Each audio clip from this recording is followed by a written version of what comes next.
Hey, Nitzan Mosri here, the traveling investor, and today I want to talk to you about the differences between accredited investors and sophisticated investors. See, when we're putting together our investment package and we're going out and we want to talk to our network of people, we're going to present different types of offerings. One offering we can offer only to accredited investors, and another offer we can do both accredited and sophisticated, and we have to know how to approach them and what the requirements are for each. So let's start with accredited investors. An accredited investor can be either an individual or it can be an entity, an LLC and whatnot. For a individual to be accredited, they have to have at least a net worth of $1 million, excluding their primary residence. They also, or they have to make at least $200,000 a year for the last 2 years individually, or $300,000 jointly with their spouse. Now, these accredited investors can invest in any opportunity. And the reason why they're accredited is because they have the financial wherewithal, the financial prowess, the understanding of what goes on in an investment, right? They have a net worth that is over $1 million. They have income coming in. So if by any chance they lose their investment in any opportunity in stocks, crypto, real estate, whatever it is, they understand the risk and it's not going to be a life-changing event for them. Whereas a sophisticated investor falls short of both the financial requirements and the net worth. However, they do understand and have dabbled or in the investment world. They own stocks, they've invested in real estate before, they own some rental properties, they may be a business owner. So they're sophisticated, right? An accredited entity is an entity that has over $5 million in assets. Then that entity can be an accredited entity as well. Or if the managing members or owners of the entity are accredited themselves. Now, there are two types of offerings that we can do. One offering is an accredited investor offering only, and that means that you can go out and you can literally advertise your offering anywhere you want, but you can only accept accredited investors into that offering. The other type of offering is where you do a combination of accredited investors and sophisticated investors. Now, you can have an unlimited amount of accredited investors.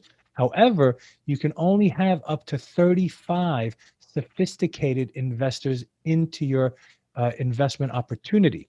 Now, the reason why they have these separated is to protect us as the owner operators, syndicators, and also to protect the investor.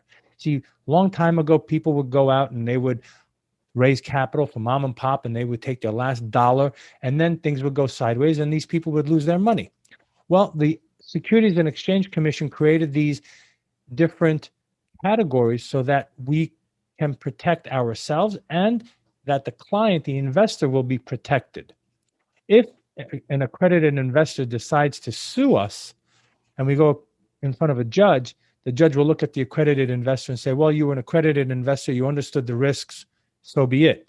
A sophisticated investor may have a little bit more footing to claim a lawsuit. However, they're sophisticated, they still understand the risks, and they move forward even though they understood the risks. There's a third type of investor that we call the man or woman on the street. These are the people that aren't classified as accredited and they're not classified as sophisticated. They don't have the finances. They don't have the understanding, the experience of investing. They just want to invest because they met you and they like you and they said, yeah, let me do it. And this is probably some of their last dollars that they have in their account and they want to invest it with you. So what we do personally, my team, we don't take investment dollars from these types of people. We only go and we look at sophisticated investors and we look at accredited investors. Okay. So when you're going out there and you're creating your offering, talk to your SEC attorney, make sure you understand the two different types of offerings that you're going to come out with. Either you're going to be able to raise capital from accredited investors only, and you can go out and you can meet them today and bring them into your opportunity, or you're going to do the offering where you can bring in accredited and sophisticated investors. Now, on a note, if you are going to bring sophisticated investors into your opportunity, you have to have what's called a pre-existing relationship with these sophisticated investors. Meaning, if I have a property that I just put under contract today, and I met you tomorrow, and you're a sophisticated investor, and I'm offering this under the heading of both accredited and sophisticated investors, then I cannot bring you into this deal because I don't have a pre-existing relationship with you. I don't have the time where we have built that relationship together. So the SEC does have that in place as well.